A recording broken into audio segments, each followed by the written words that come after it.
Hello friends, Java learners ఛానల్‌కి స్వాగతం. ఈ వీడియోలో మీకు జాయిన్ క్వెరీస్ ఎలా రాయాలో నేను ఎక్స్‌ప్లెయిన్ చేస్తాను. మనకిక్కడ ఎంప్లాయీస్ టేబుల్ ఉంది. డిపార్ట్మెంట్స్ టేబుల్ ఉంది. ఈ 2 టేబుల్స్ తీసుకొని మీకు జాయిన్ క్వెరీస్ ఎలా రాయాలో ఎక్స్‌ప్లెయిన్ చేస్తాను. ఫస్ట్ అసలు మనకి జాయిన్ టైప్స్ చూద్దాము.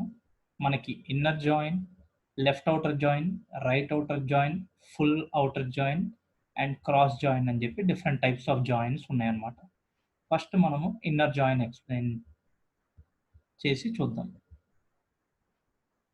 మనం ఫస్ట్ ఈ 2 టేబుల్స్ ఎగ్జాంపుల్‌గా తీసుకొని మనము జాయిన్ క్వెరీస్ ఎలా రాయాలో నేర్చుకుందాం.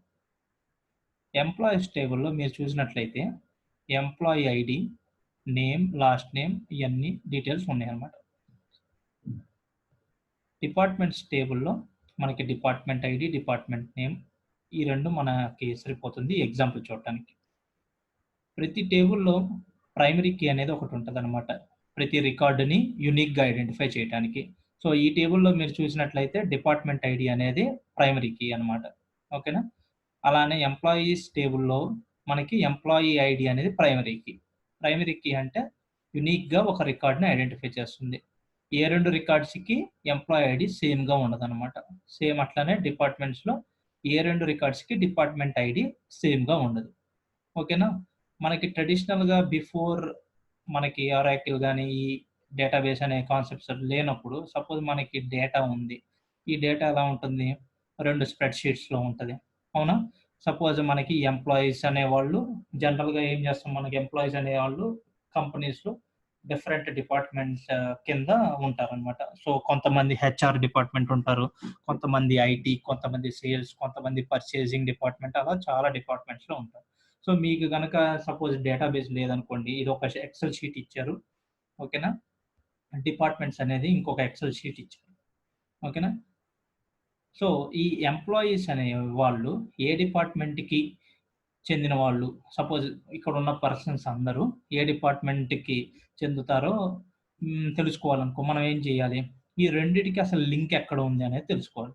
సపోజ్ మనము ఒకటే టేబుల్‌లో ఎంప్లాయీస్ అండ్ డిపార్ట్మెంట్ డీటెయిల్స్ కూడా స్టోర్ చేయొచ్చు. కానీ సపోజ్ ఇప్పుడు ఒక 10 ఎంప్లాయీస్ మార్కెటింగ్ డిపార్ట్మెంట్‌కి చెందినవారైతే మనం ఏం చేస్తాం?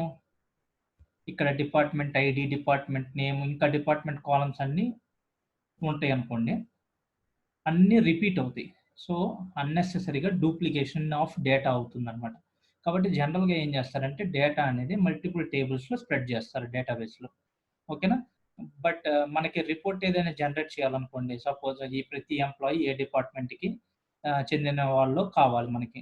కానీ మనకి ఇక్కడున్న ఇన్ఫర్మేషన్ బట్టి తెలుసుకోవాలి. సో, ఎలా అంటే మనకి ఎలా స్టోర్ చేస్తారంటే డిపార్ట్మెంట్స్‌లో ఉన్న ప్రతి రికార్డ్‌కి డిపార్ట్మెంట్ ఐడీ అనేది ప్రైమరీ కీ ఉంటుంది గదండీ! ప్రతి ఎంప్లాయీ రికార్డ్‌కి ఆ ప్రైమరీ కీ ఒక్కటి తెచ్చి స్టోర్ చేస్తారనమాట. దీన్నే మనం ఫారెన్ కీ అంటాం. ఫారెన్ కీ అంటే ఇంకొక టేబుల్‌లో ఉన్న ప్రైమరీ కీని రిఫర్ చేస్తుందనమాట. So, department ID in employees table is called foreign key. Whereas departments టేబుల్‌లో ఉన్న డిపార్ట్మెంట్ ఐడీని ప్రైమరీ కీ అంటాం. ఓకేనా? సో, మనకి ఈ 2 ఎక్సెల్ షీట్స్ మనకున్నాయనుకోండి. ఎలా ఫైండ్ జేస్తారు?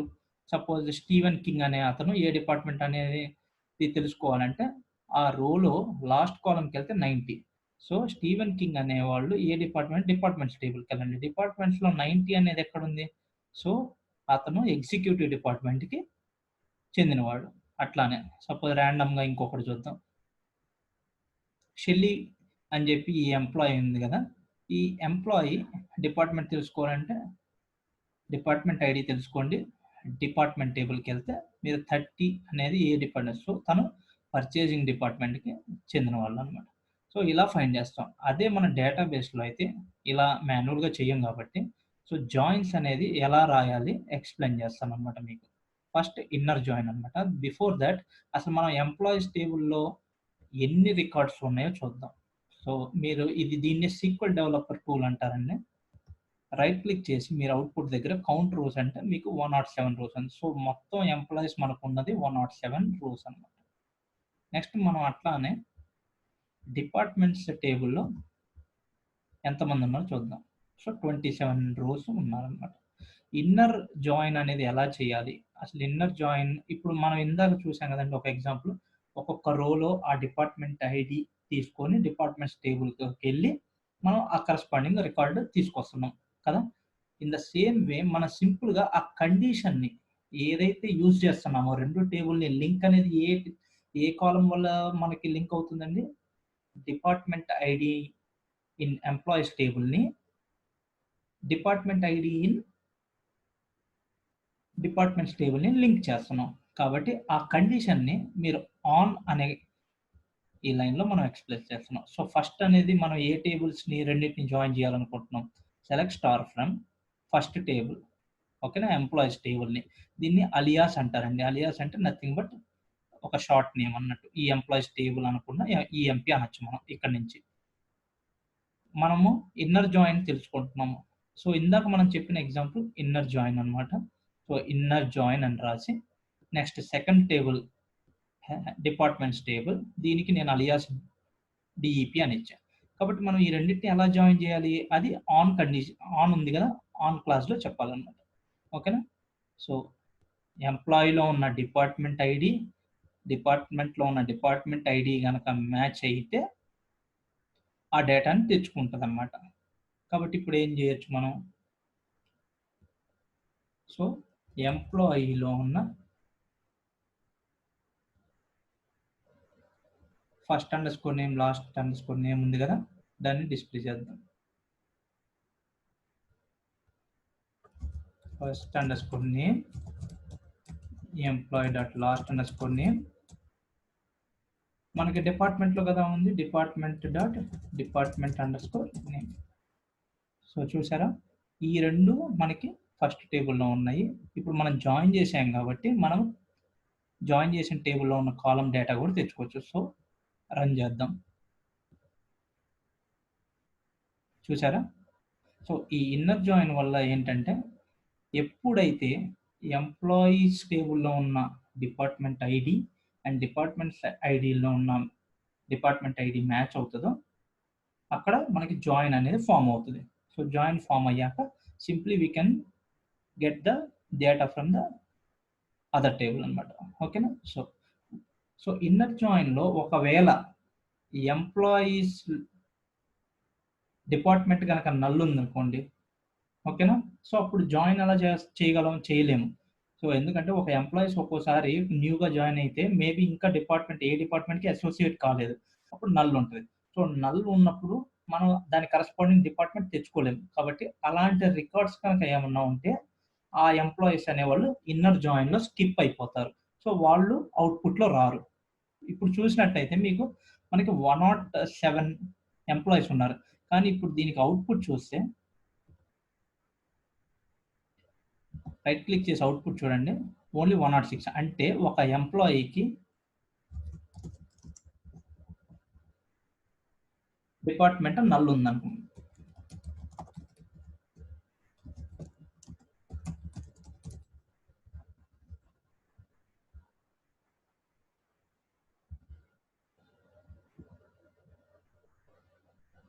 సో, ఈ పర్సన్‌ని మనం చూద్దాము.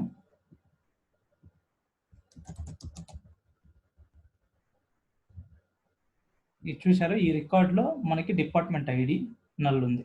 నల్ అనే కాదు. సపోజ్ ఏదైనా ఒక డిపార్ట్మెంట్ ఉంది. బట్ అది కరస్పాండింగ్ డిపార్ట్మెంట్ ఐడీలో లేదనుకోండి. జనరల్‌గా అలా జరగదు. బట్ డేటా ఇష్యూ గాని ఏదైనా అయ్యి సపోజ్ ఇక్కడ సమ్ ఎక్స్‌వైజెడ్ అని చెప్పి డిపార్ట్మెంట్ ఐడీ ఉంది. సారీ డిపార్ట్మెంట్ ఐడీ అంటే నంబర్ కదా! ఇక్కడున్న నంబర్ డిపార్ట్మెంట్ టేబుల్‌లో లేదనుకోండి. అప్పుడు కూడా ఈ రికార్డ్ మనకి రాదనమాట. సో, ఈ ఎగ్జాంపుల్‌లో డిపార్ట్మెంట్ ఐడీ నల్ ఉంది కాబట్టి ఈ జాయిన్ అనేది వర్కౌట్ అవ్వలేదు. కాబట్టి కింబర్లీ గ్రాంట్ అనే పర్సన్ మనకి అవుట్‌పుట్‌లో రాలేదు. అందుకే మనకి అవుట్‌పుట్‌లో 106 రికార్డ్సే వచ్చింది. సో, అర్థమైంది కదండీ! ఇన్నర్ జాయిన్‌లో ఎంప్లాయీస్ ఉన్న డిపార్ట్మెంట్ ఐడీ ఇన్ఫర్మేషన్ గనక డిపార్ట్మెంట్ ఐడీలో ఫౌండ్ అవ్వకపోతే డిపార్ట్మెంట్ టేబుల్‌లో అలాంటి రికార్డ్స్ అన్ని స్కిప్ అయిపోతాయి. సో, ఇది ఇన్నర్ జాయిన్. నెక్స్ట్ మనం లెఫ్ట్ ఔటర్ జాయిన్ అనేది చూద్దాం. లెఫ్ట్ ఔటర్ జాయిన్ అంటే సో ఈ ఎగ్జాంపుల్ మనకు అర్థమైంది ఏంది, 106 రోస్కి 106 ఎంప్లాయీస్కి వాళ్ళకున్న డిపార్ట్మెంట్ ఐడిని మన డిపార్ట్మెంట్ టేబుల్లో ఫైండ్ చేయగలిగాం. అవునా? సపోజ్ ఫైండ్ చేయలేకపోతే ఆ ఎంప్లాయీస్ స్కిప్ అయిపోతున్నారు. ఎగ్జాంపుల్ మనం కింబర్లీ అనే పర్సన్ ఎంప్లాయీ మిస్ అయిపోయాడు.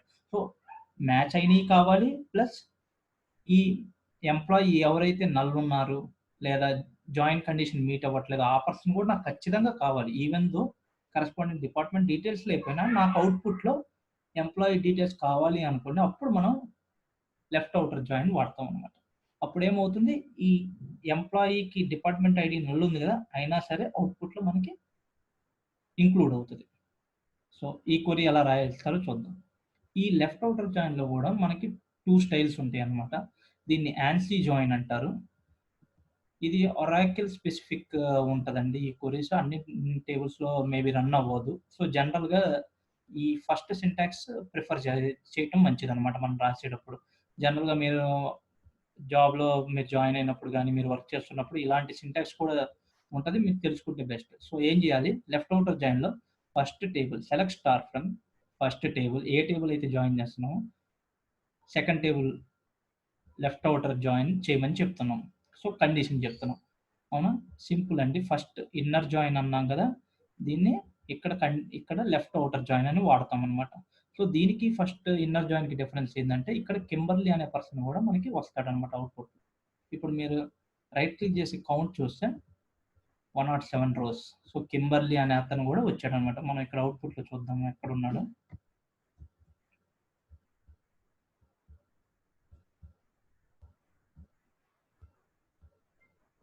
ఓపెన్ చేద్దాం. ఇక్కడ మనం సెర్చ్ చేసుకోవచ్చు ఫిల్టర్‌లో.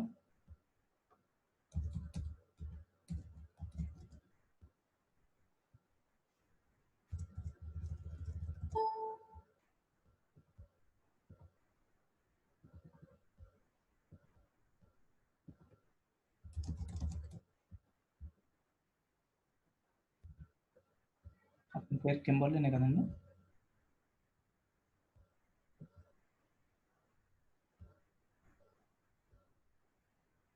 వేర్ డిపార్ట్మెంట్ ఐడి ఇచ్చినారు కదా, అతని ఇన్ఫర్మేషన్ చూద్దాం. సో కింబర్లీ లెఫ్ట్ ఔటర్ జాయిన్‌లో ఈ కింబర్లీ అనే అతను కూడా మనకు ఉంటాడు. ఇక్కడ ఎందుకు రాలేదో చూస్తున్నాం.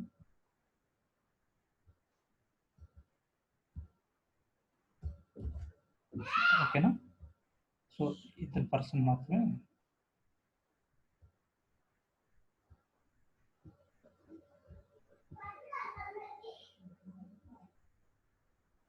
ఫస్ట్ నేమ్‌లో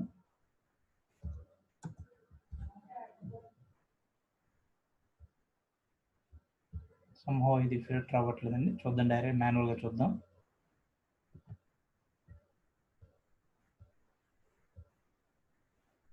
కింబర్లీ ఉన్నాడు కదండీ! ఈ కింబర్లీ ఇన్ఫర్మేషన్ కూడా ఇంక్లూడ్ అయింది. కానీ డిపార్ట్మెంట్ ఐడి చూసారా, నల్ ఉంటది. అదనమాట డిఫరెన్స్. ఇన్నర్ జాయిన్‌కి మన లెఫ్ట్ ఔటర్ జాయిన్‌కి ఏందంటే, మిగతా వాటికి డిపార్ట్మెంట్ ఐడి జాయిన్ మ్యాచ్ అయింది కాబట్టి మన డిపార్ట్మెంట్ డీటెయిల్స్ వచ్చినాయి. సో ఈ పర్సన్ సేల్స్ అని, ఈ పర్సన్ షిప్పింగ్ అని. కానీ కింబర్లీ అతనికి డిపార్ట్మెంట్ ఐడి నల్ ఉంది. సో జాయిన్ చేయలేకపోయాం. అదే ఇన్నర్ జాయిన్ అయ్యుంటే ఈ రికార్డ్ మనకి ఇంక్లూడ్ అయ్యేది కాదు అవుట్‌పుట్‌లో. ఓకేనా? ఇక్కడ మన లెఫ్ట్ ఔటర్ జాయిన్ అయ్యాము కాబట్టి మనకి ఈ ఎంప్లాయీ రికార్డ్ ఇంక్లూడ్ అవుతుంది. కానీ డిపార్ట్మెంట్ డీటెయిల్స్ తెలియవు కాబట్టి వాటిని నల్‌గా చూపిస్తుందనమాట. సో అది లెఫ్ట్ ఔటర్ జాయిన్ అనమాట. సో డిఫరెన్స్ ఏందంటే, ఇన్నర్ జాయిన్‌లో స్కిప్ అయిపోతాయి ఎంప్లాయీస్ రికార్డ్స్. ఇక్కడ employees record even though join condition meet అవ్వకపోయినా దాని కరెస్పాండింగ్ సెకండ్ టేబుల్‌లో ఉన్న డీటెయిల్స్ నల్ వస్తుంది. బట్ ఫస్ట్ టేబుల్ అంటే లెఫ్ట్ సైడ్ ఉన్న టేబుల్‌లో ఉన్న అవుట్‌పుట్ ఖచ్చితంగా వస్తుంది. ఈవెన్ దో మ్యాచ్ అయినా అవ్వకపోయినా. In the same way. So ఇదే గనక మన second Oracle style or the other స్టైల్‌లో మనం చూడాలంటే, ఇక్కడ లెఫ్ట్ ఔటర్ జాయిన్ వాడాం గదండీ! దానికి బదులు సెకండ్ టేబుల్‌కి మనం ప్లస్ పెట్టాలి. ఏ టేబుల్‌లో అయితే నల్స్ వస్తాయో, అంటే ఇప్పుడు మనకి ఇక్కడ నల్స్ ఏ డిపార్ట్మెంట్ మ్యాచ్ అవ్వలేదు కాబట్టి, సో డీఈపీ అనేది ఏది? సో డిపార్ట్మెంట్ టేబుల్‌కి మనం ఈ, ఈ సింబల్ పెట్టాలన్నమాట. Cross symbol. ఓకేనా? అంటే దీనికి అర్థం ఏందంటే, డిపార్ట్మెంట్ డీటెయిల్స్ లేకపోయినా వాటిని నల్‌గా చూపించమనమాట. ఓకేనా? సేమ్. నెక్స్ట్ మనం రైట్ ఔటర్ జాయిన్ చూద్దాం. సో ఎగ్జాక్ట్‌గా మీకు ఇప్పటికే తెలిసి ఉండొచ్చండి. లెఫ్ట్ ఔటర్ జాయిన్‌లో ఏమవుతుంది? లెఫ్ట్ సైడ్ ఉన్న టేబుల్ ఖచ్చితంగా డీటెయిల్స్ వస్తాయి. సపోజ్ కింబర్లీ అనే అతను ఎంప్లాయీస్ టేబుల్‌లో ఉన్న రికార్డ్. ఈ ఎంప్లాయీస్ రికార్డ్ ఇంక్లూడ్ అవ్వదు ఇన్నర్ జాయిన్‌లో అయితే మ్యాచింగ్ లేదు కాబట్టి. ఎందుకంటే డిపార్ట్మెంట్ ఐడీ నల్ ఉంది. డిపార్ట్మెంట్ తెచ్చుకోలేకపోయింది. సో, వాటిని లెఫ్ట్ ఔటర్ జాయిన్‌లో అయితే నల్‌గా చూపిస్తుంది. సో, మనకి 107 రికార్డ్స్ ఇక్కడ మనకొస్తుంది. చూసారా? మీరిక్కడ దీన్ని గనక అవుట్‌పుట్ చూస్తే మనకి అందరూ 107 రికార్డ్స్ వచ్చినియి. ఎందుకంటే ఈవెన్ దో డిపార్ట్మెంట్స్ లేకపోయినా నల్‌గా చూపించాం. అదే ఇన్నర్ జాయిన్‌లో గనక మీరు కౌంట్ చేస్తే మనకి ఒక రికార్డ్ తగ్గుతుంది. ఎందుకు? ఆ నల్ ఉండటం వల్ల మనం మ్యాచ్ చేయలేకపోయాము. కాబట్టి ఒక రికార్డ్ తగ్గింది. In the same way right outer జాయిన్‌లో మనం రైట్ మ్యాచింగ్ అయిన రికార్డ్స్ వస్తాయి. ప్లస్ రైట్ టేబుల్‌లో ఉన్నవి even though corresponding record match అవ్వకపోయినా అంటే సపోజ్ ఒక డిపార్ట్మెంట్ ఏదైనా ఉంది. సమ్ ఎక్స్‌వైజెడ్ డిపార్ట్మెంట్ అనేది. ఆ డిపార్ట్మెంట్‌కి సంబంధించిన ఎంప్లాయీస్ ఎవ్వరు లేరు. సో, జాయిన్ అవ్వదు గదండీ! ఎవరు లేకపోతే. బట్ అలాంటి డిపార్ట్మెంట్‌ని గూడా మనం ఇంక్లూడ్ చేసుకున్నాం. So, select star from employees right outer join departments same condition ఇక్కడ లెఫ్ట్ ఔటర్ జాయిన్ బదులు రైట్ ఔటర్ జాయిన్ అన్నమాట. అంటే ఇక్కడ మీకు రైట్ ఔటర్ జాయిన్ అంటే ఏందంటే మనకి డిపార్ట్మెంట్స్ సపోజ్ ఏ, బి, సి అనే ఎంప్లాయీస్ ఉన్నారు. మనకి డిపార్ట్మెంట్ 1, 2 ఉంది. సపోజ్ ఏ, బి 1 డిపార్ట్మెంట్‌లో చేస్తున్నారు. అంటే సెకండ్ డిపార్ట్మెంట్‌లో మనకున్న ఎంప్లాయీస్ ఎవరు లేరు కదా! సో, ఆ రికార్డ్ స్కిప్ అయిపోతుంది. బట్ నాకు రైట్ ఔటర్ జాయిన్ యూజ్ చేస్తే ఏదైనా డిపార్ట్మెంట్‌లో ఎంప్లాయీస్ లేకుండా ఉన్నా కూడా ఆ డిపార్ట్మెంట్ డీటెయిల్స్ కూడా వస్తాయి. సో, ఇందాక మనకి డిపార్ట్మెంట్ ఐడీ వాల్యూస్ నల్ వచ్చినియి కదా! ఇప్పుడు మనకేమవుతుందంటే ఏదైనా డిపార్ట్మెంట్‌కి కరస్పాండింగ్ ఎంప్లాయీస్ లేదనుకోండి, ఆ అవుట్‌పుట్ ఇంక్లూడ్ అవుతుంది. బట్ ఎంప్లాయీ డీటెయిల్స్ నల్ అని వస్తుందన్నమాట. సో, ఇది రైట్ ఔటర్ జాయిన్ అన్నమాట. ఓకేనా? సో, ఇదే same right outer join a columns null వస్తాయి ఇందులో? ఇందాక మనం ఏం చేసాము? డిపార్ట్మెంట్ ఐడీ దగ్గర క్రాస్ సింబల్ పెట్టాం. ఎందుకు? ఆ డిపార్ట్మెంట్ ఐడీ వాల్యూస్ లేకపోయినా సరే ఎంప్లాయీ రికార్డ్‌ని మ్యాండేటరీగా ఇంక్లూడ్ చేసినప్పుడు మిగతా సెకండ్ టేబుల్‌లో కాలమ్స్ నల్ వచ్చినా నాకు ఇంక్లూడ్ చేయాలి అన్నారు కదా! సో, ఇప్పుడు మనం ఏంది డిపార్ట్మెంట్స్ అనేది మ్యాండేటరీగా రావాలి అన్నాం. కాబట్టి ఎంప్లాయీస్ అనేది నల్ ఉన్నా కూడా ఆ రికార్డ్స్‌ని కూడా ఇంక్లూడ్ చేయమని. కాబట్టి ఈసారి మనం ఈ సింబల్ ఎంప్లాయీస్ టేబుల్‌లో ఉన్న కాలమ్ సైడ్ పెట్టామన్నమాట. సో, ఇది రైట్ ఔటర్ జాయిన్. ఇప్పుడు మీకు అవుట్‌పుట్ చూస్తే మనకి అవుట్‌పుట్ ఏమేమి వస్తుందండి? 106 రికార్డ్స్ మ్యాచ్ అవుతాయి కదా! మనకి ఇన్నర్ జాయిన్‌లో లాగే జరుగుతాయి. బట్ ఇంకొక 16 డిపార్ట్మెంట్స్ ఉన్నాయి. ఆ 16 డిపార్ట్మెంట్స్‌కి ఎవరు ఎంప్లాయీస్ లేరు. కాబట్టి మ్యాచ్ అవ్వకుండా ఉన్నాయన్నమాట. వాటిని కూడా ఇంక్లూడ్ చేశారు. సో, 106 ప్లస్ 16 ఎంత? 122. ఇప్పుడు మీరు అవుట్‌పుట్ చూస్తే మనకి 122 రికార్డ్స్ అవుట్‌పుట్ వస్తుంది. సో, అర్థమైంది కదండీ! ఇన్నర్ జాయిన్ అంటే లెఫ్ట్ సైడ్‌లో ఉన్న టేబుల్‌లో ఉన్న డిపార్ట్మెంట్ ఐడీకి కరస్పాండింగ్ రికార్డ్ గనక ఫైండ్ అయితేనే ఈ 2 రికార్డ్స్‌ని జాయిన్ చేస్తాయి. లేకపోతే ఆ రికార్డ్‌ని స్కిప్ చేసేస్తుంది. లెఫ్ట్ ఔటర్ జాయిన్‌లో ఏం చేస్తుందంటే డిపార్ట్మెంట్ ఐడీ మ్యాచ్ అయిన రికార్డ్స్ అన్నీ వస్తాయి. ప్లస్ అడిషనల్‌గా మనకి ఎంప్లాయీస్ ఎవరైనా డిపార్ట్మెంట్ ఐడీ కండిషన్ మ్యాచ్ అవ్వనోళ్ళు ఉంటారు కదా! వాళ్ళని కూడా మనం ఖచ్చితంగా అవుట్‌పుట్‌లో ఇంక్లూడ్ చేస్తాం. So, corresponding department IDs null వస్తాయి. అదే రైట్ ఔటర్ జాయిన్‌లో అంటే ఏందంటే, రైట్ సైడ్ మ్యాచింగ్ అయిన 106 రికార్డ్స్ వస్తాయి. ప్లస్ సపోజ్ మన ఎగ్జాంపుల్‌లో డిపార్ట్మెంట్స్ రైట్ సైడ్ ఉంది కదా! మనం రాసిన క్వెరీలో. ఈ డిపార్ట్మెంట్స్ అనేది even though there are no employees వాళ్ళని కూడా ఇంక్లూడ్ చేస్తుంది. సో, మరి ఇంక్లూడ్ చేసినప్పుడు మరి వాళ్ళకి ఎంప్లాయీస్ ఎవరు లేరు కాబట్టి ఆ డిపార్ట్మెంట్‌లో వాల్యూస్ ఏం చూపిస్తుంది? జస్ట్ డిపార్ట్మెంట్ డీటెయిల్స్ చూపించి ఎంప్లాయీస్ వాల్యూస్ నల్ చూపిస్తుందన్నమాట. నల్ ఎప్పుడొస్తుంది అంటే ఏ టేబుల్‌లో అయితే ఆ మ్యాచింగ్ లేకపోతే సపోజ్ లెఫ్ట్ ఔటర్ జాయిన్‌లో అయితే మనకి రైట్ టేబుల్‌లో అంటే డిపార్ట్మెంట్ వాల్యూస్ నల్ చూపిస్తుంది. రైట్ ఔటర్ జాయిన్‌లో మనకి ఎంప్లాయీస్ టేబుల్‌లో వాల్యూస్ నల్ చూపిస్తుంది. సో, ఒక ఎగ్జాంపుల్ చూద్దాం. సో, ఈ డిపార్ట్మెంట్స్ అన్నిటికి ఎంప్లాయీస్ లేరండి. సో, ఈ అవుట్‌పుట్‌లో మనం ట్రెజరీ గాని ఏదైనా చూద్దాం. ట్రెజరీకి వాల్యూస్ ఎలా వస్తున్నాయి? డిపార్ట్మెంట్ నేమ్ ట్రెజరీ అనేది ఎక్కడుందో చూద్దాం.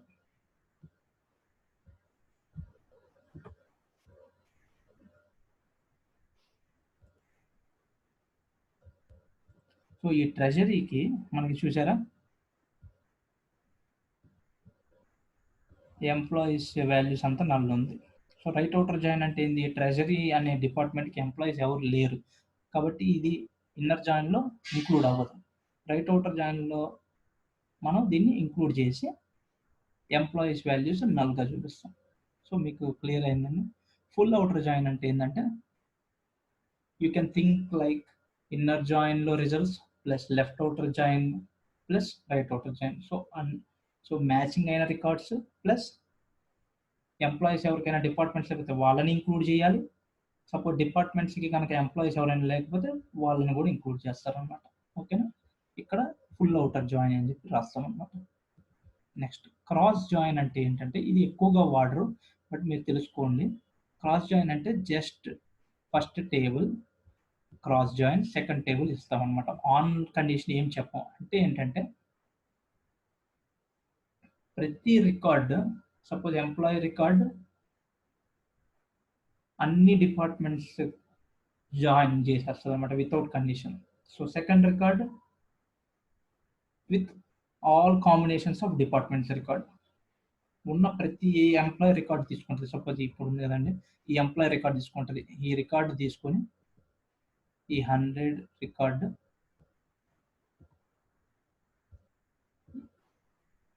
100 విత్ ఈ రికార్డ్స్ ఈ కాంబినేషన్స్ అన్నీ వచ్చేస్తుంది. నెక్స్ట్ 101 రికార్డ్ వస్తుంది, అన్ని రికార్డ్స్తో జాయిన్ అయిపోద్ది. ఇందాక మనకి చూసిన వాటిలో ఏంటి, ఇన్నర్ జాయిన్ అంటే జాయిన్ కండిషన్ మీట్ అయితేనే సెకండ్ టేబుల్లో ఉన్న రికార్డ్ని లింక్ చేస్తుంది. కానీ ఇక్కడ క్రాస్ జాయిన్ అంటే అసలు కండిషన్ సంబంధం లేకుండా ప్రతి ఎంప్లాయీ రికార్డ్ని ఉన్న ప్రతి డిపార్ట్మెంట్ రికార్డుతో లింక్ చేసేస్తుంది. కాబట్టి this is cross join. So అవుట్పుట్లో ఏమవుతుందండి, ఎంప్లాయీస్లో 5 ఉన్నారు, డిపార్ట్మెంట్ ఎంప్లాయీస్ కనుక 100 ఉన్నారు, డిపార్ట్మెంట్స్ 5 అంటే 100 × 5 500 రికార్డ్స్ అవుతుంది అనమాట. ఓకేనా, this is called cross join. అందుకే మీరు అవుట్పుట్లో చూస్తే ఎంప్లాయీస్ ఎన్ని రికార్డ్స్ ఉన్నాయో ఇప్పుడు 100 నేను ఏం చేస్తానంటే ఆర్డర్ బై చేస్తాను, మీకు అర్థమవుతుంది. ఆర్డర్ బై ఎంప్లాయీ _ ఐడి, ప్రతి ఎంప్లాయీ ఉన్న ప్రతి రికార్డ్ చూసారా ఎన్నిసార్లు రిపీట్ అయిందో. ఎందుకు ఎన్నిసార్లు రిపీట్ అవుతుందంటే డిపార్ట్మెంట్ ఐడి ఎన్నిసార్లు ఉంటే అన్ని రికార్డ్స్ వస్తాయి అన్నమాట. చూడండి, సో ఇదే నాకు వచ్చారు సేల్స్కి మ్యాచ్ అయిపోయింది, ఎగ్జిక్యూటివ్ ఫైనాన్స్ అన్నిటికి మ్యాచ్ అయింది. ఇది జనరల్గా ఏదైనా పర్టికులర్ సినారియోస్లో ఎప్పుడైనా అవసరమైతే వాడతారు, బట్ ఎక్కువగా వాడరు అనమాట. సో అర్థమైందా. సో నీనా అనేది ప్రతి డిపార్ట్మెంట్తో మ్యాచ్ అయింది. నెక్స్ట్ ఇంకొక 1 or 2 లెక్స్ అనే ఈ పర్సన్ తీసుకుంటే మళ్ళీ అన్ని డిపార్ట్మెంట్స్ వస్తుంది అనమాట. సో ఇది క్రాస్ జాయిన్. ఓకే, సో మీ అందరికీ అర్థమైంది అనుకుంటున్నాను. మీకు ఏమైనా క్వశ్చన్స్ ఉంటే ఛానల్లో పోస్ట్ చేయండి, నేను మీకు రిప్లై ఇస్తాను. ఓకేనా, మీకు ఈ వీడియో కనుక నచ్చినట్టయితే మీరు నా ఛానల్కి సబ్స్క్రైబ్ చేసుకోండి. నేను ఇంకా ఇలాంటి మంచి మంచి వీడియోస్ చాలా ఫ్యూచర్లో చేస్తాను. Thank you.